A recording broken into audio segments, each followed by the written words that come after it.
Procrastination isn't always laziness. It's your brain finding the most efficient path.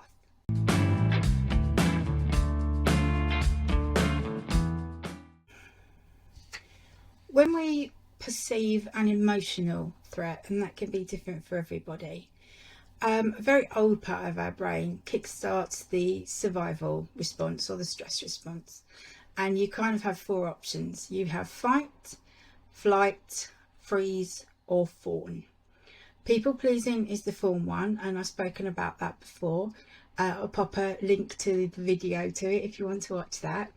But this one, procrastination, is about freezing, because procrastination keeps us stuck. What we're trying to do is avoid something that makes us feel uncomfortable. So we find all the reasons in the world not to do the uncomfortable thing, because who wants to be uncomfortable all the time, right? It could be some kind of a conflict, it could be a pressure, it could be an authority figure, it could be a fear of what happens if.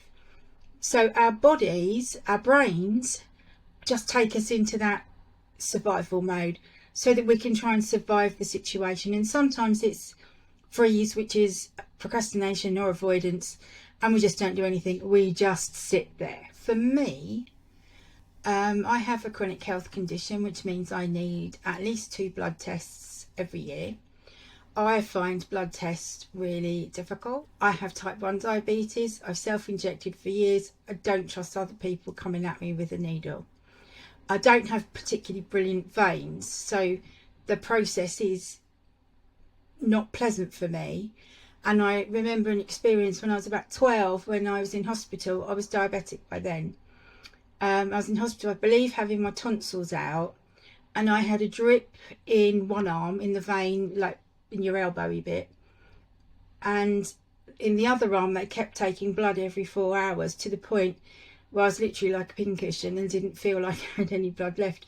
I remember the phlebotomist coming round and just crying and sobbing and begging for them to go away and leave me alone. So there's a little bit of history as to why I'm not particularly comfortable with blood tests. And when I'm told I have to have one, I go through this process of just not thinking about it till the absolute last minute, in the hope that I can't get booked in anywhere and I don't have to have it.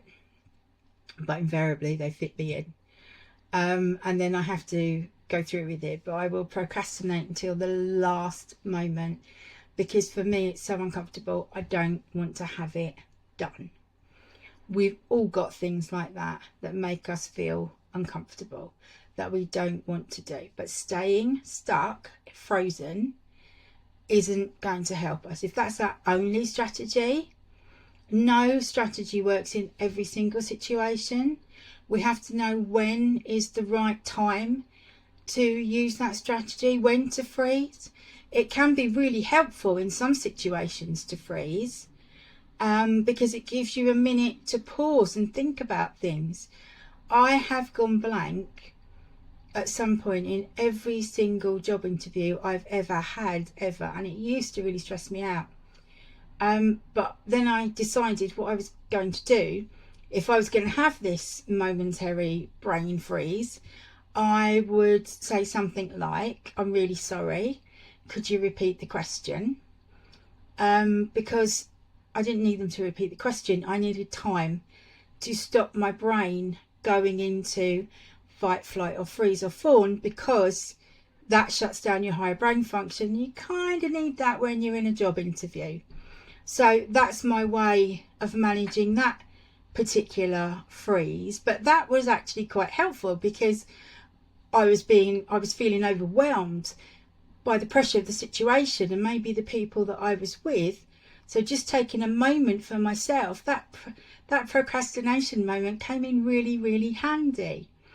So it's about picking when you want to use it and when you don't want to use it. And if you find yourself in a situation where you don't want to use it, let me share with you a little tip that will bring you back to the present moment and stop you going into your avoidance, procrastination, freeze strategy.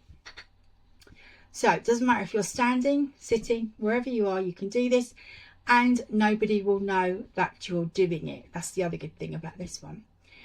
So you press your feet into the floor and name 3 things. Now this will depend on your modality. That's how you perceive the world. I tend to perceive the world more visually, so I would look for 3 things that I could see.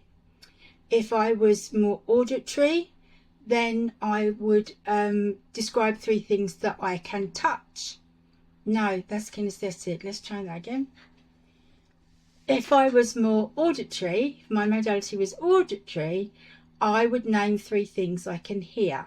And if my modality was kinesthetic, touch, then I would be thinking about 3 things I can touch, and I would just list them to myself.